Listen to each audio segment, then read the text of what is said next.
बिहार की बदली सरकार के बाद आरजेडी ने भी पहली बार पार्टी ऑफिस में प्रेस कॉन्फ्रेंस कर बताया कि जब जदयू राजद के साथ मिलकर बिहार में सरकार बनाई थी तो उस वक्त भाजपा द्वारा तमाम तरह की बातें कही जा रही थी।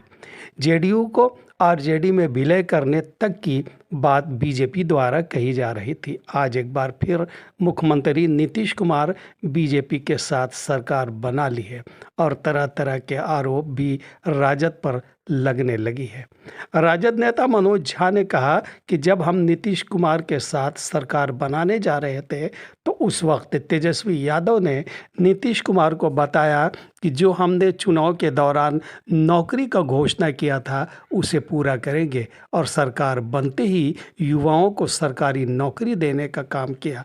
हमने 4 लाख से अधिक नौकरी दी। इसके अलावा उन्होंने जातीय जनगणना के बारे में भी बताया। सृजित कर चुके हैं, तेजस्वी जी कर चुके थे।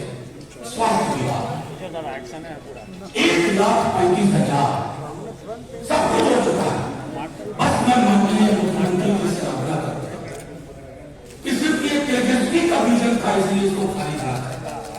बिहार के युवाओं को स्मरण करें और इन 1,35,000 नौकरियों 2 महीने के अंदर सारी प्रक्रिया पूरी करें। क्योंकि तेजस्वी का आइडिया था, अरे क्रेडिट उसको जाएगा ना, हम इतनी छोटी राजनीति को भरोसा नहीं करते। क्रेडिट लोग दे रहे हैं, क्या करें, लोगों का मुंह बंद कर दें। 1 लाख शिक्षकों की नियुक्तियां भी पाइपलाइन में करके वो निकले थे। 1 लाख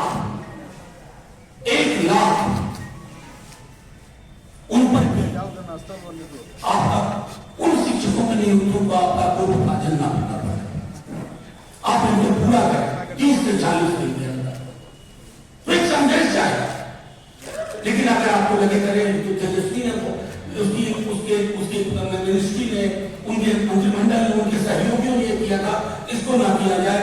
इस प्रक्रिया और इस मानसिकता से माननीय मुख्यमंत्री जी आप बाहर आए। बिहार के भलाई के अलावा हमारी पार्टी का कोई एजेंडा नहीं। मैं बार बार बोल रहा हूं, इन 17 महीनों में बिहार की चर्चा पॉजिटिव एजेंडे के साथ हुई, बल्कि मुख्यमंत्री जी जब कभी सदन में या कुछ बोल गए, हमने कहा ना, इससे विचलित नहीं होना, ये विचलित नहीं होना, उन्हें भी समझाया, आगे बढ़े। विभाग मसलन सहकारिता, ग्रामीण कार्य विभाग, लोक स्वास्थ्य अभियंत्रण और अन्य विभागों में भी रिक्तियां चिन्हित कर दी गई। और इन चिन्हित रिक्तियों को मैं फिर से दोहरा रहा हूं कि आप इसको साबुताज ना करें, इस पर कुठाराघात ना करें, तो बिहार के युवाओं को सपने देखने का मौका लगेगा। एक और चीज आपको आश्चर्य होगा, आशा एवं ममता कर्मियों के मानदेय बढ़ाने की फाइल 2 कैबिनेट से रोक दी गई। मैं खुद पटना में जाकर के महसूस करता, आशा कर्मियों के डेलीगेशन तेजस्वी जी से मिलता, उनको भरोसा था उनकी मानदेय बढ़ोतरी पर सब कुछ होगा, हस्ताक्षर हो चुके हैं माननीय स्वास्थ्य मंत्री, लेकिन नहीं।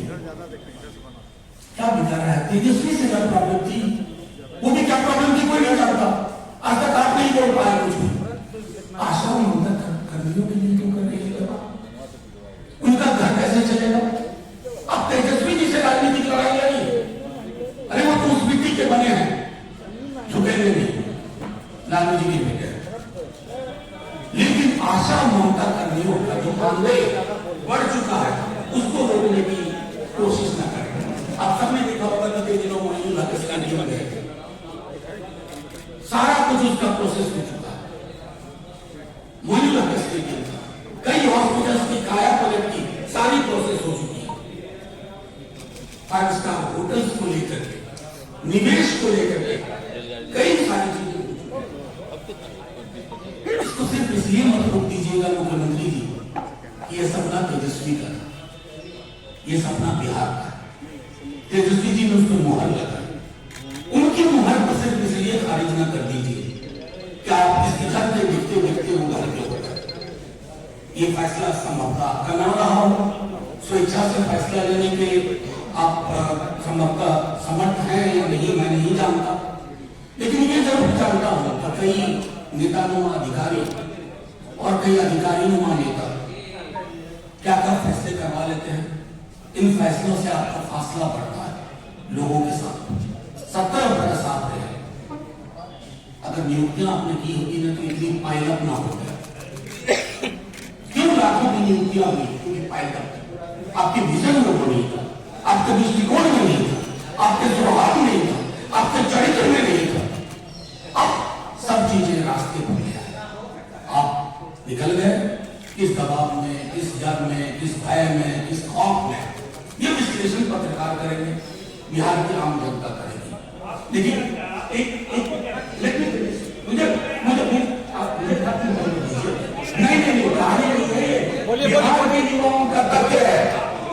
नहीं आप मुझे इतना लंबा हो रहा है। मैं सिर्फ ये कहना चाहता हूँ, पॉलिटिकल लड़ाई लड़िए, सामने लड़िए। पॉलिटिकल लड़ाई के साथ साथ बिहार के हक और हकूक, लाखों लोगों के रोजगार बाधित न करिए, क्योंकि ये रोजगार तेजस्वी जी सत्ता में रह करके अगर दे रहे हैं तो सड़क पर रह करके भी आपको मजबूर कर देंगे। बस इतना मुझे कहना था। और आज की प्रेस कॉन्फ्रेंस इसी से सीमित है। मैं आपसे आग्रह करूंगा, आज की प्रेस कॉन्फ्रेंस से उत्पन्न मुद्दों